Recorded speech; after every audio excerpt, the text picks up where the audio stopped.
Welcome to the Fiscal Physical Podcast. Join us each week as we sit down with the founder of Alchemy Wealth Management and author of Your Fiscal Physical, Ryan Nelson. Tune in to gain valuable insights and practical tips as we simplify complex financial concepts into digestible lessons. From budgeting to retirement planning, this podcast is your go-to resource for mastering financial literacy. Welcome, everybody, to this week's episode of the Fiscal Physical Podcast. My name is Aaron Hoisington. I am here with the author of the popular book on Amazon, Your Fiscal Physical, 7 Keys to Becoming Financially Fit. Like I said, go check that out on Amazon. Recommend it be required reading. And that fine author happens to be the founder of Alchemy Wealth Management as well, Mr. Ryan Nelson. How goes it today, my man? I'm doing well. How are you doing today? I'm doing pretty solid. Can't complain. You know, we're cruising right along here in the year, and everything's shaping up the way it should be. I always like to say that. I was like, things tend to work out the way it should be a lot of times, and that's kind of how things are going. So it's going well, man. So, but let's dive in today. If you're ready to get started on the cost of living. Yeah. I'm sure you've heard that term before. I have. Okay, yeah, good. I have. It's going to have been a short episode if not. But cost of living, or people talk about the increased cost of living, or you might hear like, oh, the cost of living is so high, or things have gone up, and so. I'm always under the impression of like, what does that actually mean? We hear it in like the news of like, oh, a cost of living increase or a pay increase. So I'm hoping you can kind of break this down for our listeners about like what it is, what goes into it, and maybe some common misconceptions or things that people may not know when it comes to like the cost of living. Yeah, let's do it. So yes, so definitely, yeah. So cost of living, typically what you'll hear, I think, is when it comes to those adjustments, it would be cost of living adjustment or COLA. Right. So you probably heard the term COLA as well. So oftentimes people, when they're talking like at work or something and they get a pay increase, it might be a COLA increase. So it's just representative of, hey, everything costs more this year. We're going to pay you a little bit more, kind of relative to the cost of everything going up, right? Sure. So what is cost of living? So it's the price. It's basically the cost of living, the cost of everything to live that you need to live every day. So like housing, groceries, gas, utilities, insurance, childcare, healthcare, taxes, right? Entertainment, going to the movies, getting your sushi, whatever, sure. Right? So that's your cost of living. Is what it costs to live your life, right? Yeah. But what's interesting is, people will argue about, how much did cost of living increase, right? One person might say it went up 5%. Another person might say it went up 4%. Another person might say it went up 3%. And what's interesting is, that might be true for all of those different people, right? Sure. One person might drive a whole lot, so a big piece of their expenses is gas. And another person might not drive much. They work from home, but they bought a really big home, and so insurance on their home is a big piece of their expenses. And maybe another person doesn't even own a home, just has an apartment, but still works from home, so doesn't drive a lot, but walks downtown to grab a meal every night for dinner. Right. And so eating out is a big piece of their expense. Sure. And so you can see how, depending, what happens with insurance prices, or what happens with gas prices, or what happens with the cost of food, these different people could have different perceptions, or their individual cost of livings could change, right? Yeah. So the basket of sort of goods that you're measuring isn't going to be the same for everybody. That being said, what cost of living is not, it's not your personal budget. It's not your salary. It's not like the stock market. And it's not a single number that really fits everyone.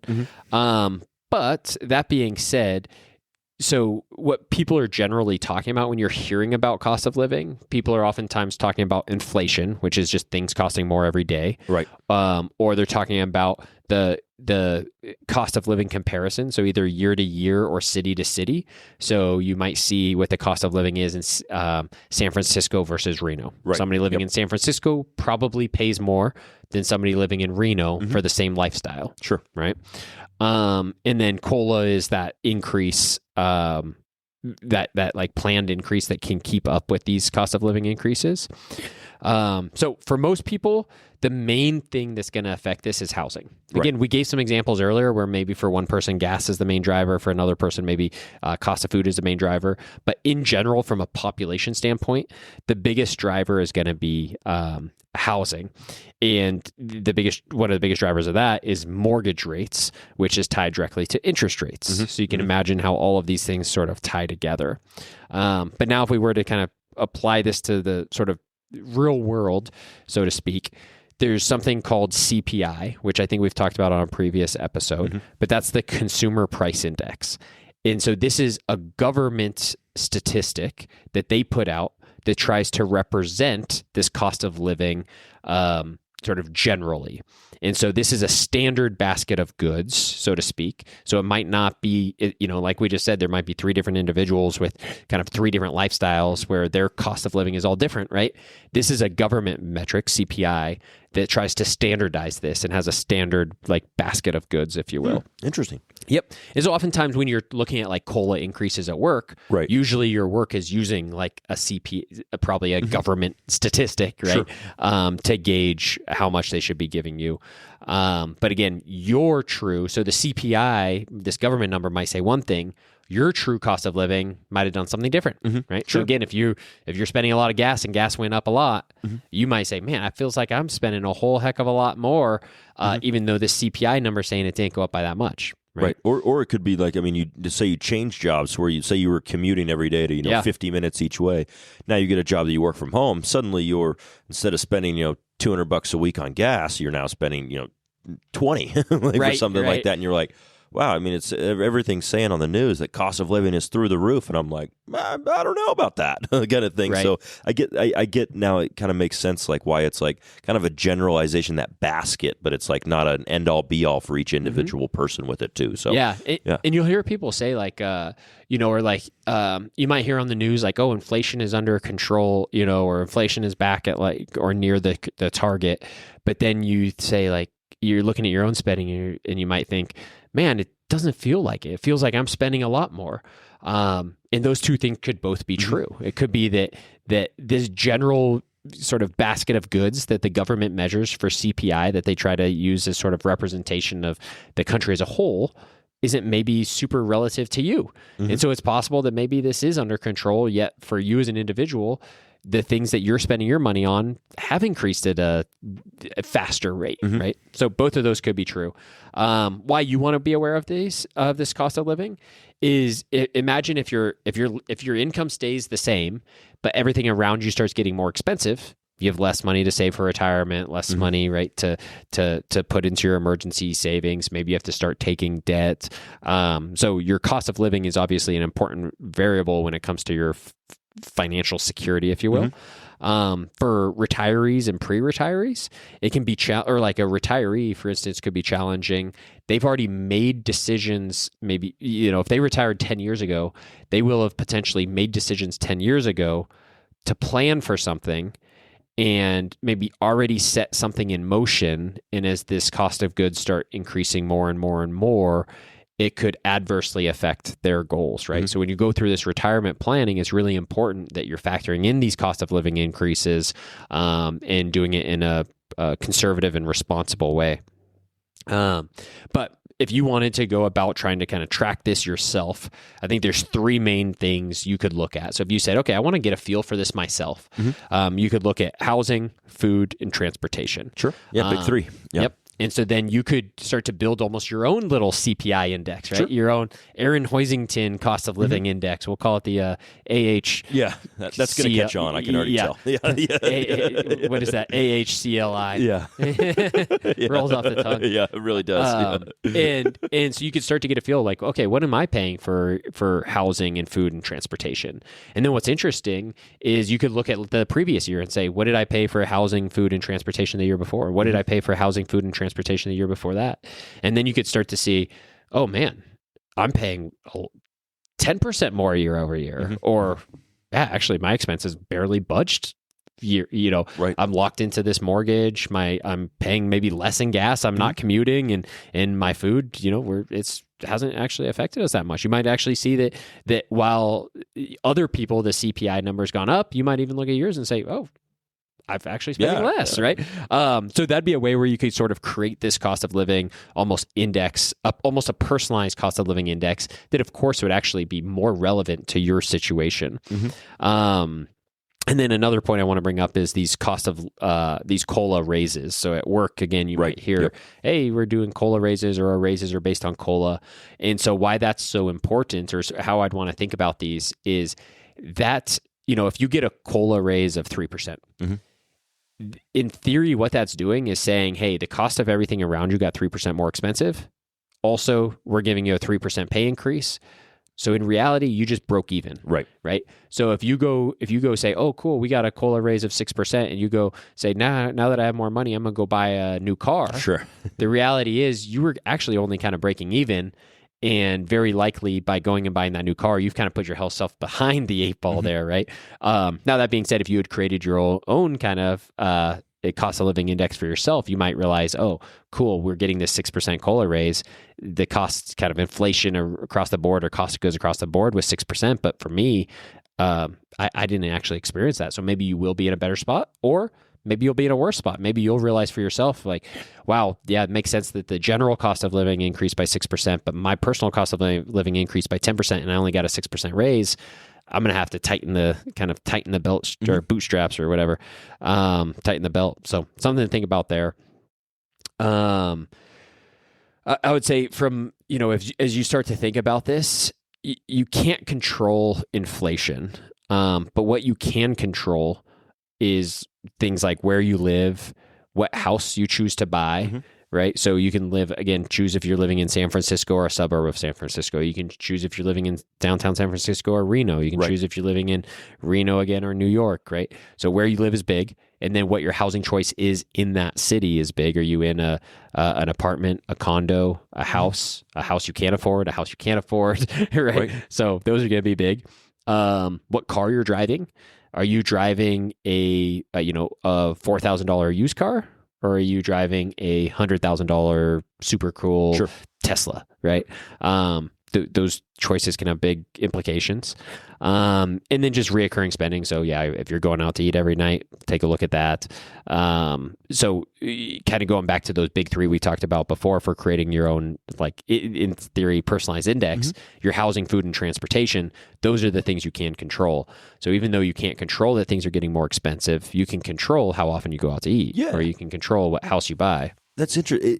The way you kind of break that down, it does provide you, it's kind of, at least for myself, a little light bulb clicking. You do have more control over this than like I think that people are made to believe, if you will. I think that like you see like, oh, the cost of living or whatever has gone up by XYZ, and oh my gosh, like it's gone up 7% and I've only got a 2% raise at work. I'm going to be far behind on these certain elements. But you really, there are certain things, sure, that like if I need to eat avocados, and avocados are up 20%. Like, I'm probably going to take a hit on avocados, if you will. But you do have a person does have a lot more control than maybe they might think of. Like, when it comes to these things, it's almost kind of comes back to that budgeting piece we've talked many a time before, and like sitting down and being like, okay, you know what? Like, the subscription service that we really like, has gone up by $20 a month. Like, okay, do we want to keep that one? Do we want to get rid of something else too? And you can kind of almost like balance those things out with your cost of living in a way. Like, so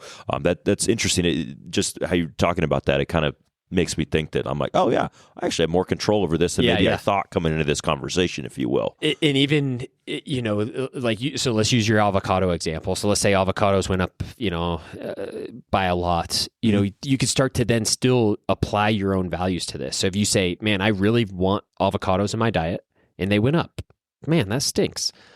But then you can start analyzing other expenses. And so you could say, well, I do, get, the classic example. I go to Starbucks every day, right? Right. So, okay, well, I go to Starbucks every day. And so then you can start figuring out, well, what do I value more, Starbucks or an avocado? I could make coffee at home and buy my avocados, or not get the avocados and buy Starbucks. Sure. Neither's right. Neither's wrong. Two different people would have two different decisions there, and based on their values. And one person might say, I liked avocados, but that's Not too bad. that much. Yeah. I like Starbucks more, right? And another person might say, oh, Starbucks, I was just doing that because I'm lazy. I didn't want to make my own coffee. Like, I'll make my own coffee because I really value the avocados, right? Mm-hmm. So it's kind of a silly example, but it's just another example of how you can apply your values to your financial plan, to make your plan work for you. And so, I think you have a lot more control than you think. Mm-hmm. Yeah, definitely. That's neat to kind of think about of like, hey, like and once again, recommend sitting down with your financial advisor, your financial planner, whoever it might be, to really think about like, oh my gosh, like I'm going to increase my lifestyle by this much. Like, can I afford that in these other areas too? So just kind of coming up with your own kind of COLA, if you will. And an interesting thing there is like, oftentimes, oftentimes it's not the avocado that's destroying our budget. Mm-hmm. So if we think high level, it's like, oh, it's the $100 meal we got, or it's the bottle of wine we got at the dinner. It's like, oh, if we stop buying bottles of wine at dinner, we wouldn't have any problem buying all the month's avocados. Right. Yes. That one bottle of wine took all of our avocados. Yep. Right? Or sometimes we'll see like an example where it's like, okay, we have, maybe we own a $70,000 car, but we owe $40,000 on it still. So we owe $1,500 a month on that. Okay. So that means that, we have a $70,000 car, we owe $40,000 on it. What if we were to sell that car, go buy a $10,000, $20,000 car? Mm-hmm. Now you've just freed up another $1,500 a month plus $20,000 or something up front. Now you have $1,500 extra a month. Like things like getting avocados aren't even close to being an issue, right? Yep. So then you start to prioritize and you see like, oh yeah, I heard, if this cost of living sucks, it's like avocados going up really, that's a bummer. But then you can maybe, as you start dissecting this yourself, you can come to a realization like, oh, avocados going up by 50 cents an avocado is not the problem. Mm-hmm. I bought a car I couldn't afford. Yep. I think a car too is one of those, we've mentioned it several times. It's a huge piece of it. Too. Like I feel like a car of like, because when you get a big raise at work or something like that, one of the things that I people tend to do is like buy a car, upgrade their car and such too. And like, not to get derailed off of this, but I feel like that is one of those things that you could kind of always look at and be like, for sure, what am I using this car for? Mm-hmm. Am I just using it to get from point A to point B? Like, in that case, do I need the $30,000 or could I do the $8,000 car too? So, like, I don't know. That's one thing I've kind of looked And again, over. there's nothing wrong with either solution. Not at all. No. If part of your values is having a nice new car, perfect. Mm-hmm. But then just know, you can't have your cake and eat it too, right? So it's like, man, if you're complaining about avocados, but you have a $70,000 car, right? Well, okay. If you value avocados, sell the car. If you value the car, cool. That also makes sense, right? Yep. But it just comes back to looking at your values. And it's like, oh, well, if you don't really value avocados, it's not a big deal. Yeah, exactly. And if you do value avocados and not cars, then there's an easy solution, right? So, I think there is just a lot more agency and control than maybe sometimes we think. Yep.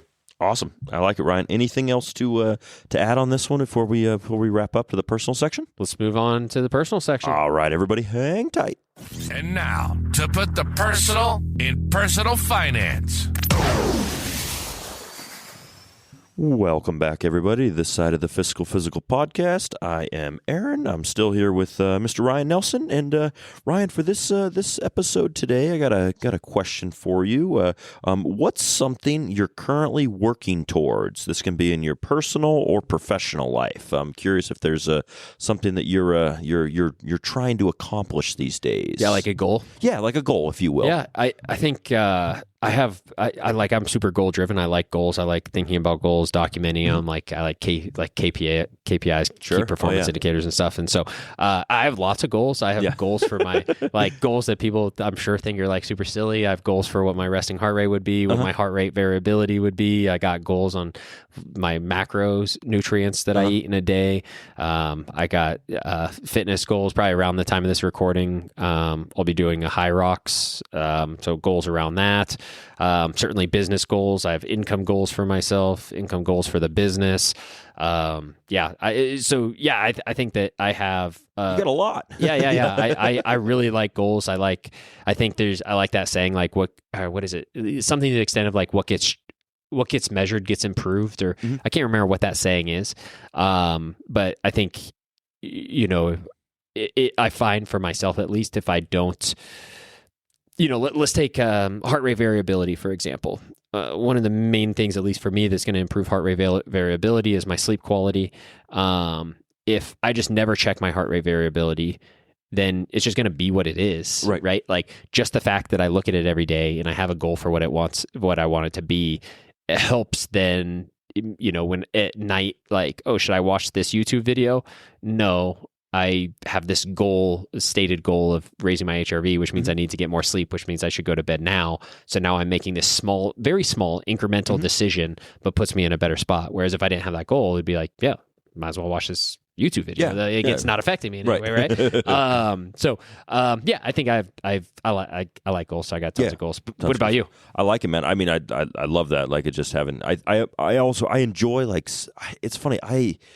I don't set a lot of goals, but when I do set goals, I get really dialed into them. I'm like, cool. Like, it's a goal. I think that I can do this. Like, let's do this, or like whatever. But I feel like, we're in the year 2026 and such now too. Like, last year, I maybe mentioned on the podcast, like, my wife got, left her job. We kind of went through a little bit of a financial situation, but I feel like now we're kind of like dialing back in. Perfect. And I really want to dial in, like, and it's perfect space for it, like our financial piece of like our lives. I was hoping you might say that. Yes. It just so happens I have a meeting tomorrow with Alchemy Wealth Management.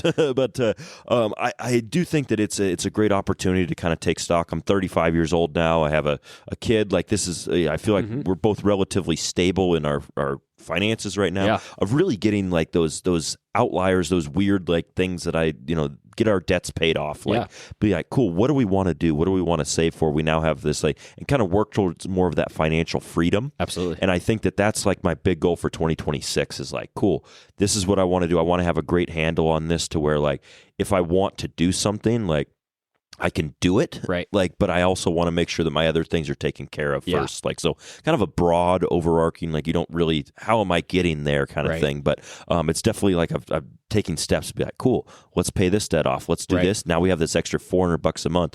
Boom, like, let's put it towards this. And now suddenly we're debt free there, and we can, start figuring out what we want to do with this money too. So definitely a financial, like, that's awesome. I don't know if it's a financial handle or financial control, like, kind of on like our lives, like, in moving forward here. I think that just kind of makes me think.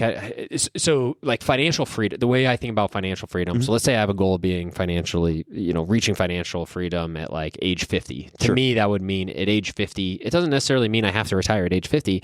It just means I could retire at age 50. I'm no longer working because I need the income. I can make decisions that are no longer like financially based, right? So to me, that's what financial freedom is.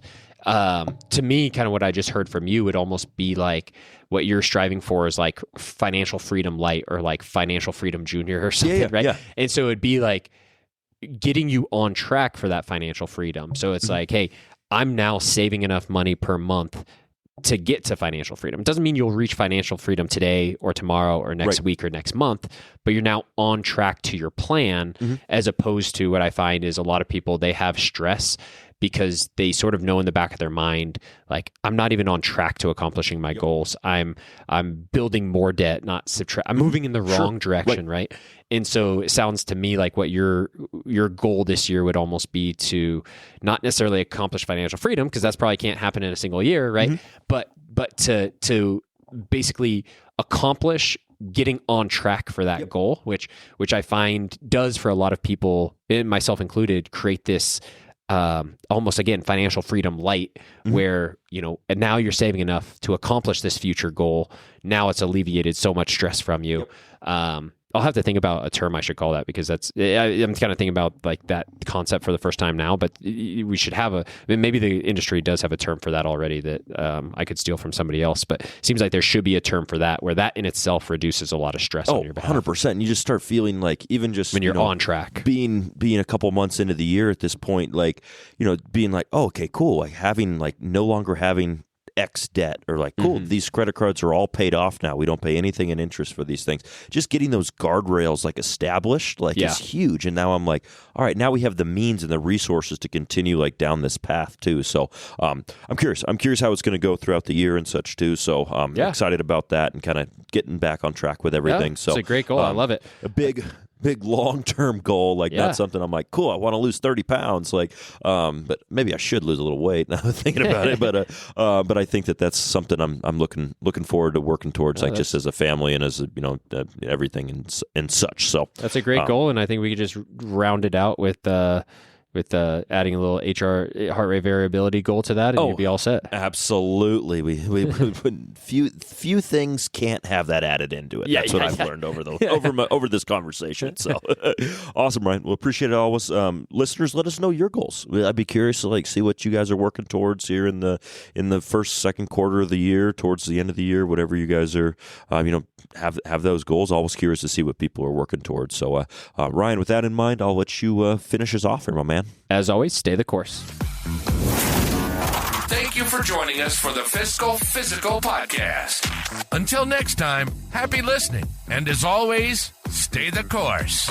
If you have a question or topic suggestions, please email us at podcast@alchemywealth.com. If you enjoyed today's discussion, subscribe to the podcast to ensure you never miss an episode. And consider leaving us a rating and review on your favorite platform. This helps other listeners like you find the show. For more resources, you can visit Alchemy Wealth Management's website at www.alchemywealth.com or find your Fiscal Physical, the book, on Amazon.